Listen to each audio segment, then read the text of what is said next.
Hare Krishna, dear devotees, Dana Pranam. Let's read chapter 3 of Kṛṣṇa book, The Birth of Lord Kṛṣṇa. In the Bhagavad Gita, the Lord says that his appearance, birth and activities are all transcendental, and that one who understands them factually becomes immediately eligible to be transferred to the spiritual world. The Lord's appearance or birth is not like that of an ordinary man, who is forced to accept a material body according to his past deeds. The Lord's appearance is explained in the second chapter. He appears out of his own sweet pleasure. When the time was mature for the appearance of the Lord, the constellations became very auspicious. The astrological influence of the star known as Rohini was predominant. This star is considered to be very auspicious and is under the direct supervision of Brahma. According to the astrological conclusion, besides the proper situation of the stars, there are auspicious and inauspicious moments due to the different situations of the different planetary systems. At the time of Krishna's birth, the planetary systems were automatically adjusted so that everything became auspicious. At the time, in all directions, east, west, south, north, everywhere, there was an atmosphere of peace and prosperity. There was auspicious stars visible in the sky and on the surface of the earth, in all towns and villages, pasturing grounds, and within the minds of everyone, there were signs of good fortune. The rivers were flowing full of waters, and lakes were beautifully decorated with lotus flowers. The forests were full with beautiful birds and peacocks. All the birds within the forest began to sing with sweet voices, and the peacock began to dance along with their consorts. The wind blew very pleasantly, carrying the aroma of different flowers, and the sensation of bodily touch was very pleasing. At home, the Brahmanas, who were accustomed to offering sacrifices in the fire, found their homes very pleasant for offerings. Due to the disturbances created by the demoniac kings, the sacrificial fire had been almost stopped in the houses of Brahmanas, but now they could find the opportunity to start the fire peacefully. Being forbidden to offer sacrifices, the Brahmanas had been very much distressed in mind, intelligence and activities, but just on the point of Krishna's appearance, automatically their minds became full of joy because they could hear transcendental vibrations in the sky proclaiming the appearance of the Supreme Personality of Godhead. The denizens of the Gandharva and Kinnara planets began to sing, and the denizens of Siddhaloka and the planets of Charanas began to offer prayers in the service of Personality of Godhead. In the heavenly planets, the angels and their wives, along with the Vidyadharas and their wives, began to dance. The great sages and the demigods, being pleased, began to shower flowers. At the seashore, there was a sound of mild waves, and above the sea, there were clouds in the sky which began to thunder very pleasingly. When things were adjusted like this, Lord Vishnu, who is residing within the heart of every living entity, appeared in the darkness of night as the Supreme Personality of Godhead before Devaki, who appeared as one of the demigoddess. The appearance of Lord Vishnu at the time could be compared to the rising of the full moon over the eastern horizon. The objection may be raised that since Lord Kṛṣṇa appeared on the 8th day of the waning moon, there could be no rising of the full moon. In answer to this, it may be said that Lord Kṛṣṇa appeared in the dynasty which is in the hierarchy of the moon. Although the moon was incomplete on that night, because of Lord's appearance in the dynasty wherein the moon is himself, the original person, the moon was in an overjoyous condition, so by the grace of Kṛṣṇa he could appear just like a full moon. In an astronomical treatise by the name Kṛṣṇa, the constellations at the time of the appearance of Lord are very nicely described.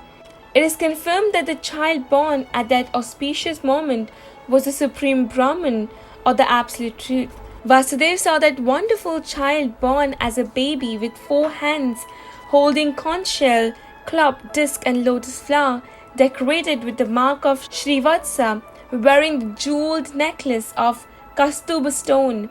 dressed in yellow silk, appearing dazzling like bright blackish cloud, wearing a helmet bedecked with Vaidurya stone, valuable bracelets, earrings, and similar other ornaments all over his body, and beautified by an abundance of hair on his head.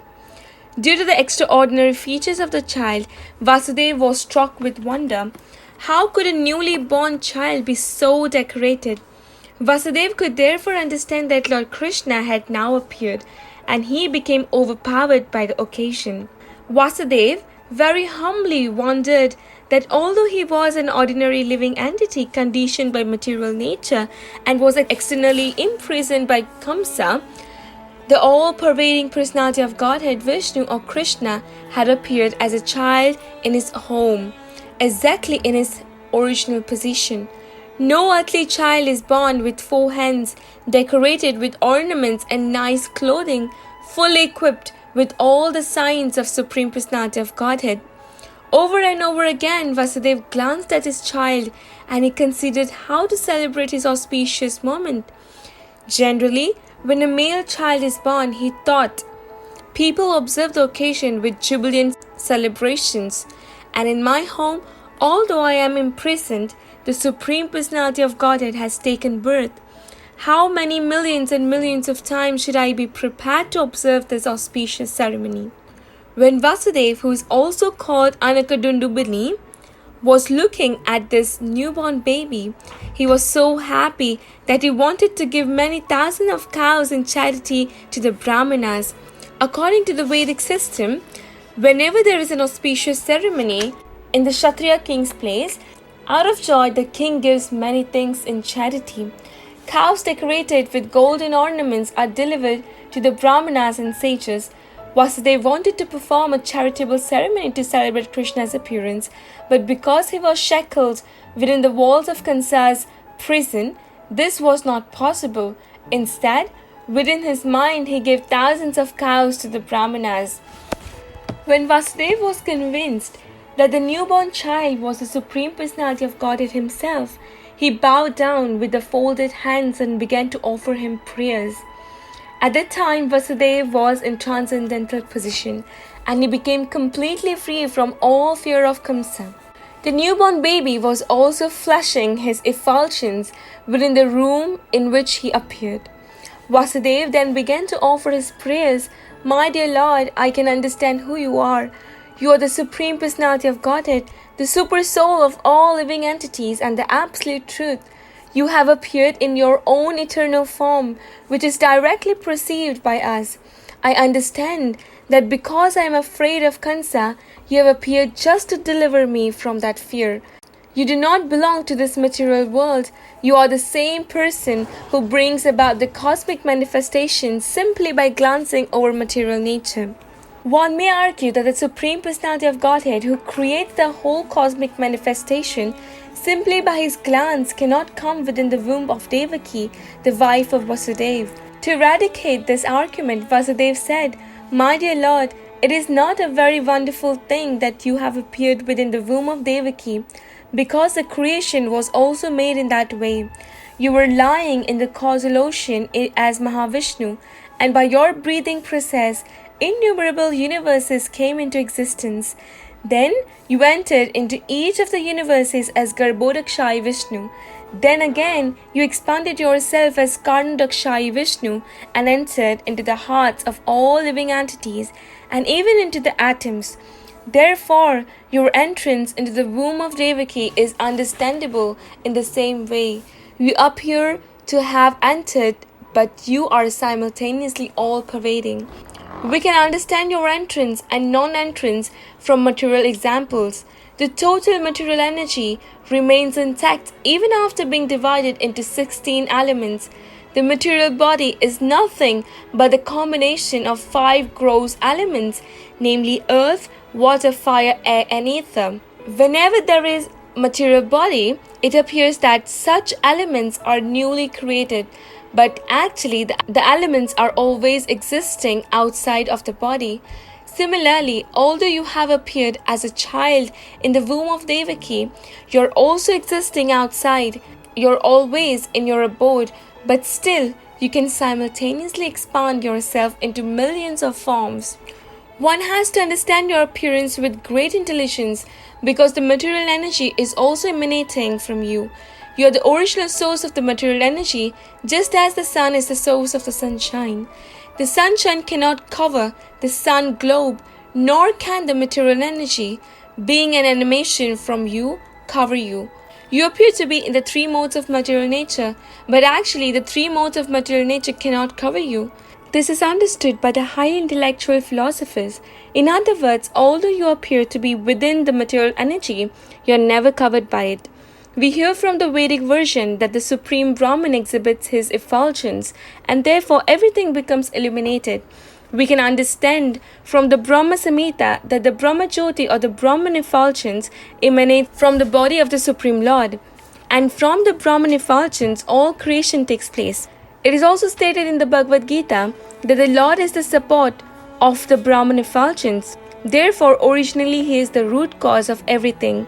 But persons who are less intelligent think that when the Supreme Personality of Godhead comes within this material world, he accepts the material qualities.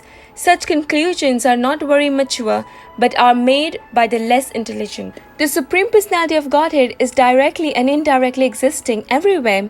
He is outside this material creation and he is also within it. He is within this material creation not only as Garbhodakshaya Vishnu, he is also within the atom. The existence of the atom is due to his presence. Nothing can be separated from his existence. In the Vedic injunctions, we find that the Supreme Soul or the root cause of everything has to be searched out because nothing exists independently of the Supreme Soul. Therefore, the material manifestation is also a transformation of his potency. Both inert matter and the living force, the soul, are emanations from him. Only the foolish conclude that when the Supreme Lord appears, he accepts the conditions of matter. Even if he appears to have accepted a material body, he is still not subjected to any material conditions. Kṛṣṇa has therefore appeared and defeated all imperfect conclusions about the appearance and disappearance of the Supreme Personality of Godhead. My Lord, your appearance, existence, and disappearance are beyond the influence of the material qualities. Because your Lordship is the Supreme Brahman and the controller of everything, there is nothing inconceivable or contradictory in you. As you have said, material nature works under your superintendence, just like a government officer working under the orders of the chief executive. The influence of the subordinate activities cannot affect you. Since you are the Supreme Brahman, everything is existing within you, and since all the activities of material nature are controlled by your Lordship, none of these activities affect you. Let's conclude here. Thank you very much. Prabhupāda ki Jai.